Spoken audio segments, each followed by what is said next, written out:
everybody, welcome to my channel. My name is Ellen and today we are going to be potting up some cuttings. So I've been growing all of these beautiful cuttings along here recently and I thought it was about time that I potted them up.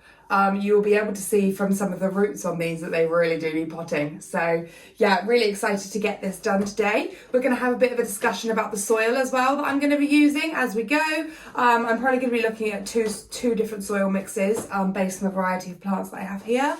And yeah, we'll sort of have a bit of discussion as we go. I hope you enjoy.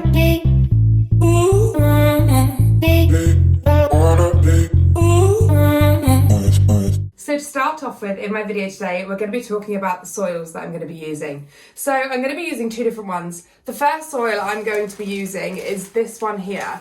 Now this is a monstera mix that's already been made up. This was specifically made for monstera by Soil Ninja. So I don't actually have the outer packaging for it anymore, I'm afraid, but it was specifically made for monstera. I use this mix on all of my monstera, so my Peru, my variegated monstera, my large monstera upstairs has also recently been topped up with this. However, I did start it off on a different mixture because I've only sort of recently learned about this, I guess. But yeah, so all of my monsteras are using this, as well as some of my plants that need that more barky mix as well. So that's quite a good mixture in there. Soil Ninja are fantastic if you just want to order a mix ready-made. They are brilliant. But I'm also going to go through today just the basic mix that I tend to use on most of my other plants. So within this soil mix, it is quite a barky mixture. They've got a lot of nutrients and things in there, lots of bits of bark and things, as well as lots of perlite. So that perlite's really just going to help with the aeration as well as the chunky barky pieces. You would have seen from some of my other videos where I've talked about my monsteras and my variegated monstera that you'll see that bark mixture is really nice and thick and barky. So yeah, that is perfect for anything that needs a well-drained soil. So moving on to my second soil, I am going to be making this up today from scratch. So, well, I say from scratch. So basically what I tend to do, now this isn't normally the soil that I would start with, however, it's the only one that I could find recently. The garden centres near me haven't had the best soil mixtures in, so we're going to go with this one. So this is a houseplant compost. I've got this from B&Q. It's 100% peat free. You can use it for top dressings, potting, repotting, all that sort of thing basically. So yeah, this is the one that I've decided to go for. Now it looks, like I said, I haven't used this before, but it looks quite nice. If I take some of it out here. So this actually is a really nice barky mixture. So like I said, it's not normally the soil that I would use, but I am just going to show you what it's like, because this is actually, so this is the Verve houseplant compost, and this, like I said, that's from B&Q, and actually it's not a bad mix. So most of the houseplant mixes that I get, they're normally quite like clumpy and the pieces are very small and it's very sticky. Whereas this, I don't know if you can see that very well, but that there is really actually quite big chunks. There's some nice barky bits in there. They've even got a few bits of stone in there, looks like, as well, which is really unusual for a normal houseplant mixture. So it definitely looks like these houseplant companies that make these soil companies that make these houseplant mixtures are learning a thing or two. But yes, that's quite a nice mix there. Normally if I have something a little bit more sticky, then I would put a little bit more perlite in it. I am going to add some perlite to this, so this is my perlite mix here. I just picked this one up. It doesn't really matter which perlite mix you use. You can use any. This is just one I picked up once again from B&Q. So perlite is added to the soil to create more well-draining soil. So it basically loosens it up, it adds aeration to the soil and allows for the water to drain through a bit easier. I do add quite a bit because I do like nice draining soil, and it also helps me with not overwatering my plants. Anything that likes moisture and really likes wet soil, I wouldn't use as much perlite for this. I'd maybe just keep it to more of the soil that you open up in the first place, especially things like calatheas. Like my calathea white fusion loves moisture, so I wouldn't use this for that. But a little bit of perlite can't hurt because it does just help with root rot as well. The second thing I'm going to add, and the last thing I'm going to add to this mixture today, is worm castings. So I've just ordered this on Amazon ages ago, and it has lasted me forever. It's the first one I've ever ordered, and it lasts me ages. And basically what I tend to do is every single time I make up a soil mix, I just add a scoop in there. And basically what it is it is worm poop, but it is full of nutrients that our plants just absolutely love. So that is why I add that in there. It just adds really good nutrients to the soil, and it adds just a whole nother aspect to the soil mixture really. They are the two soils that we are going to be using today. I will let you know what soil I decide to use for each plant. But let's move on to step 2, which is potting up the plants. So I guess the first thing we're going to start with today is, let's go with these. So these potted ones here are, I just get them out of here, my look at those, aren't they beautiful? These are my monstera Ansonii cuttings. I took a few more than this, but I actually sold a couple because I don't need all of them. But my plan, oh, I've got one stuck. Oh yeah, I actually ended up getting one stuck by accident in there, but I've just chipped the top off, cut the top off of it there so that I could get it out. It just got stuck in where it had gone down too far really.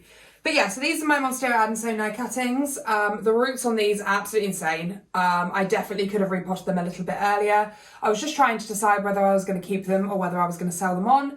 But I've actually decided to keep back a couple of the cuttings so that eventually they can repot into my monstera Ansonii off to the left here.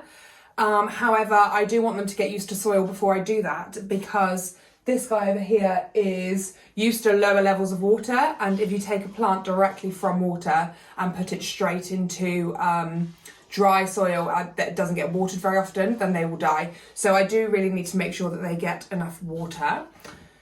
So I'm just going to pop these into a little pot. I'm obviously going to use my monstera soil because that's what they're for. So like I said, I use this for all of my monstera, including my Ansonii down to the left here, so I will continue to use that.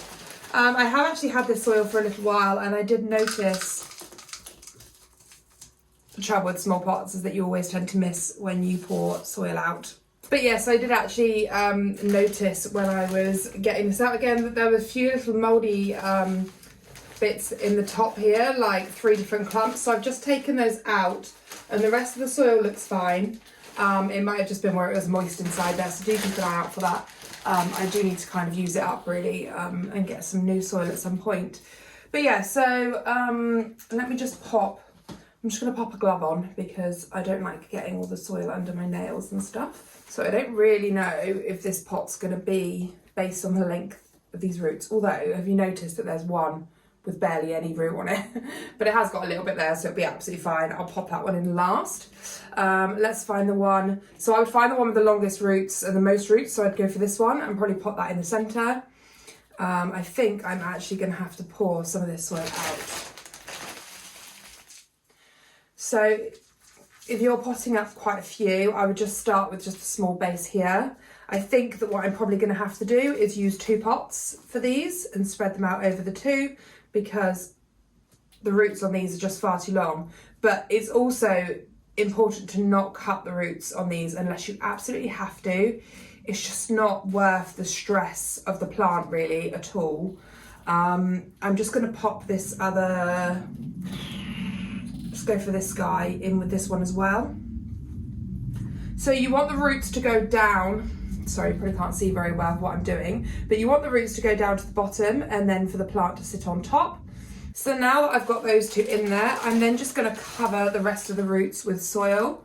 Whilst I'm doing that, I'm going to sort of slowly bring the stems of the plants up. So you don't want to cover the actual top stem at all, or where the leaf joins the rest of the stem, I guess, is the bit that you don't want to cover, because you do want that to be able to sort of dry out a bit, I guess, and see the light. Otherwise, it can cause root rot. So that is the one bit. Let me just show you. So by that, I'm talking about these 2 points here. So you see those 2 bits there, they are pointing upwards, so that's the direction they're meant to go. Like I said, this leaf here will eventually grow up like that, and it's got a new leaf trying to come out there. So I want that to be able to see the light and grow up and not go under the soil, because when you water this, if that's under the soil, that will rot, okay? So that is really important to remember. So that's one done. So I'm just gonna pop the other one to soil quickly, and then I will join you on the next plant.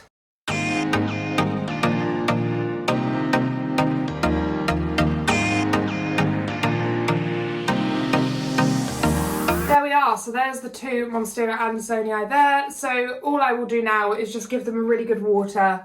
When you do water things that you've repotted, you might find that the soil actually moves down a little bit. So I might need to just sprinkle a little bit more soil on the top of that.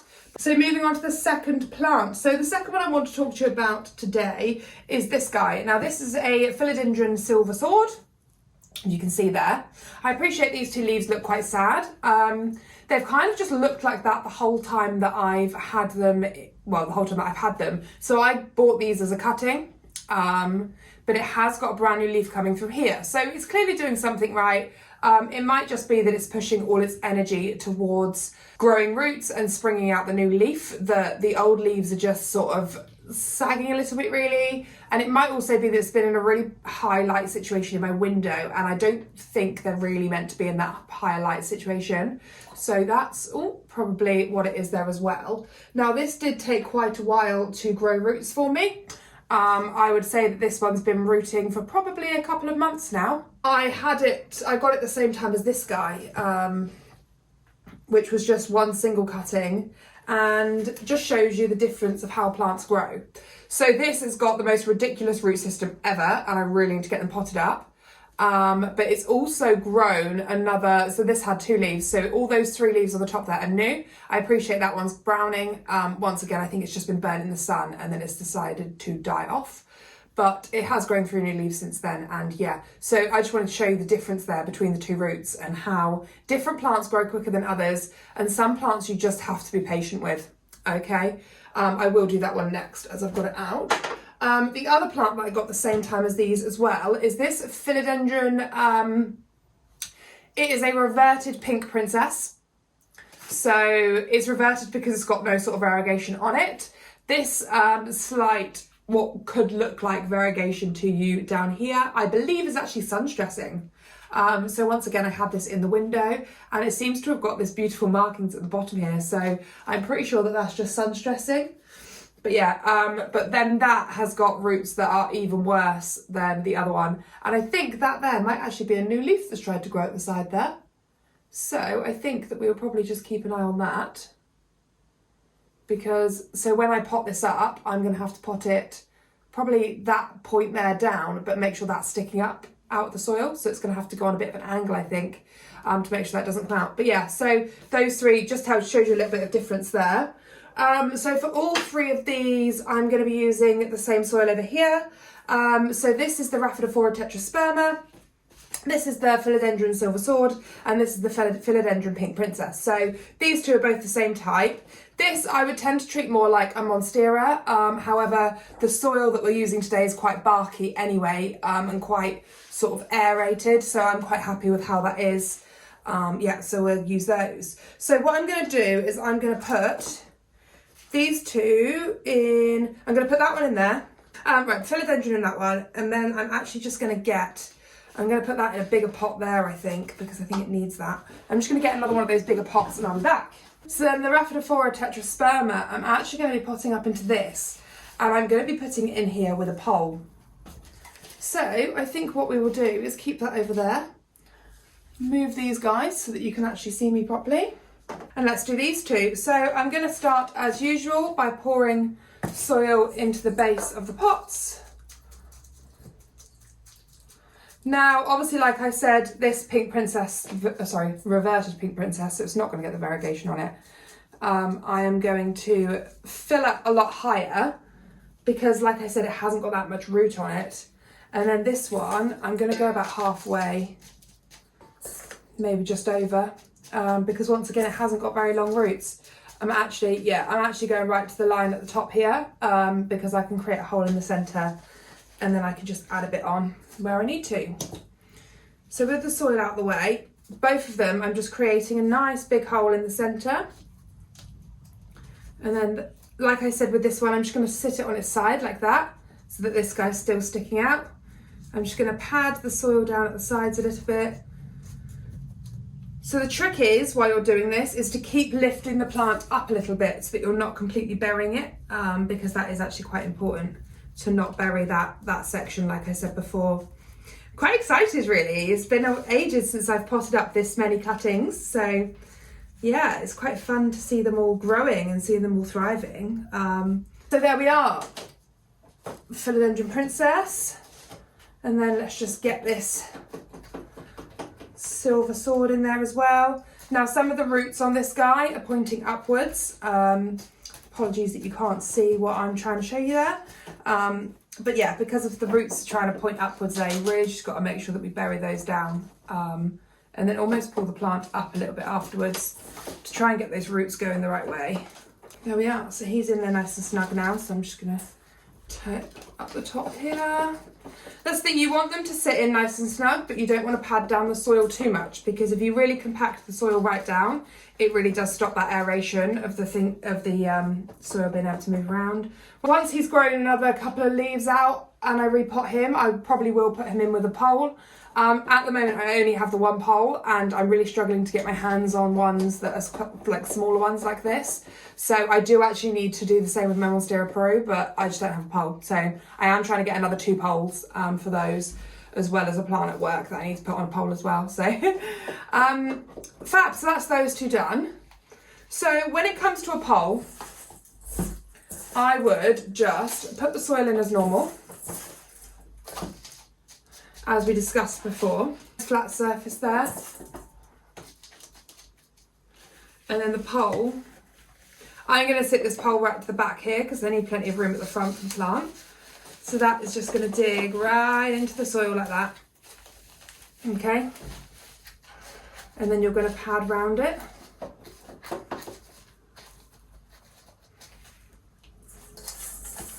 And then I'm going to add more soil in the front here.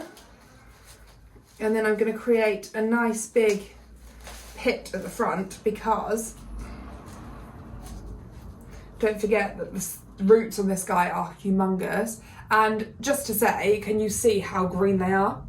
They are so healthy, it's unreal. It's very exciting. These roots are really wet at the moment because obviously they've just come out of water.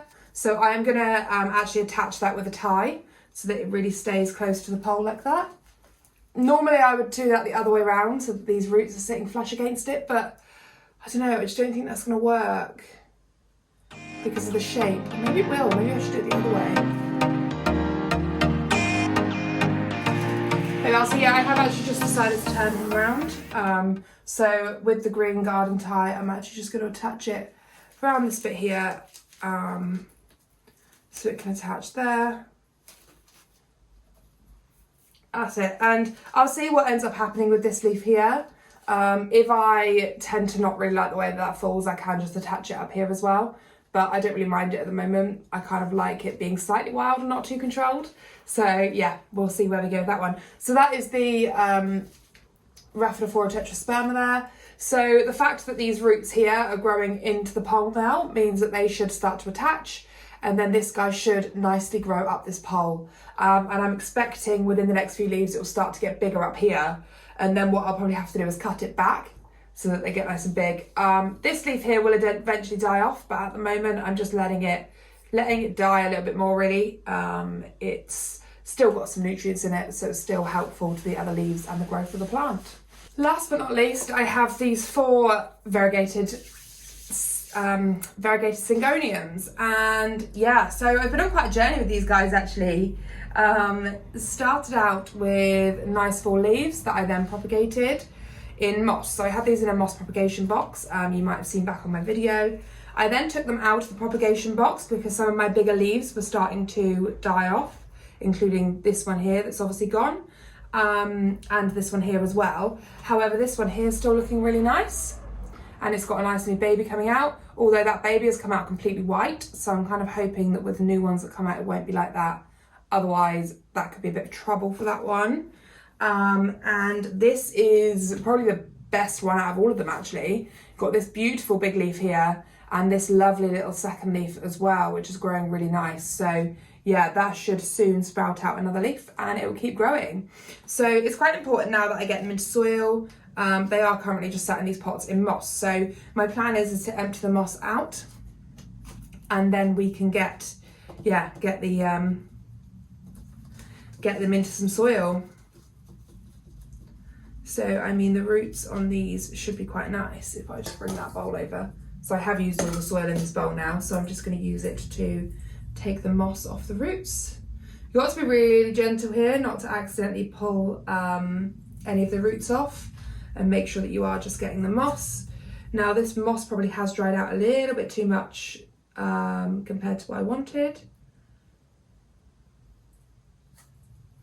And you probably will still get a little bit of moss left on the roots. But I mean, as long as the roots are looking healthy, I wouldn't really worry too much. So yeah, as you can see, quite nice roots on this guy. They have got a few bits of moss on there, but I'm not too worried. It seems to just be stuck to some of the little offshoots of the roots that are growing out there. So yeah, I'm gonna leave him like that. But yeah, so let's get him potted up and we'll move on from there.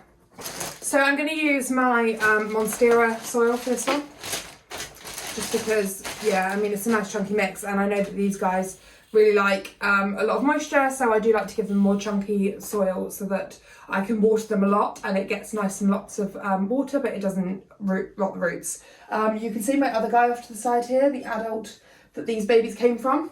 He's doing really well. I did unfortunately get an all white leaf come out of him, which is doing okay at the moment, but I do expect that to die off. But this is the newer leaf that's come out since then, and he's doing really well. So even if I lose that one, I'm not too worried. My hope, especially with this one, is that I will eventually repot it into here, and then it can grow up and be an even more luxurious full plant. But I think then I've got, so one of these, I think this one here is my auction one. So I'll just pick the best of the bunch for the auction. However, I have flagged this one for myself that's going on this one here. And then the other two babies I probably will sell. But I just want to wait for that auction one to come up first because I don't want to sell them. And then the one that I've put up for auction, because it's a charity event, I don't want the one I've put up for a charity auction to die and then we not have anything to offer, because yeah, I really am keen to help and assist with that as much as possible, and I want to give a nice healthy plant away really. So yeah, I'm gonna just pop this guy in here. Especially with these plants, it's really helpful to just make sure they don't go through too much stress when you're doing this process. So actually, having drier roots like this isn't the worst thing in the world, especially if you're repotting a plant from soil into a new potted soil or whatever. From soil to soil repot is much easier, but the drier they are, the easier it is, because the roots don't go into any sort of shock if they're moved or change situations at all. So yeah, I'm just going to do the rest of them like this. Once again, that will sort of perk up eventually when it finds the light. So they do tend to just lean over like this, but they will eventually grow up, especially when they're in bigger pots. And like I said, that one will go into here. The others are going to go elsewhere, so I'm not going to put them on poles or anything. But normally with this plant, I would suggest putting on a pole, mainly because you will get nice bigger leaves, and you won't get the small ones like this, although that is purely because that's just the new one grown through. From my cutting, Stitch is deciding to play underneath me right now. What are you doing, darling?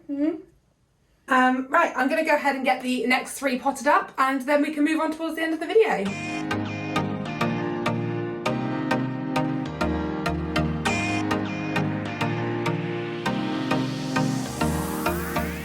Right then guys, so there we are. I'm going to go and give these a nice water now and then just top up the soil if it needs it. I hope you enjoyed this video today and I hope it was nice and informative for you. The one thing I just quickly need to add is don't forget to keep an eye on these. Make sure you keep up with the watering, especially for the first 2 weeks. Those roots, especially the ones that have been in water, are really used to moisture. So really do make sure you're watering those every couple of days and keeping the soil nice and moist, and then slowly wean back rather than just cutting them off. Yeah, just slowly wean back to what the normal sort of water routine for those plants should be. But yeah, so I hope you enjoyed my video today. Don't forget to leave any comments down below of anything I might have missed today, any questions you might have about the video today, or any ideas on future videos that you would like to see of mine as well. And also don't forget to go and hit that subscribe button. My subscribers are really starting to pick up, which is really exciting. And yeah, I really would just love to keep doing videos and things for you guys. So yeah, let me know if there's anything in particular you want to see. Other than that, I will see you in the next one. Bye!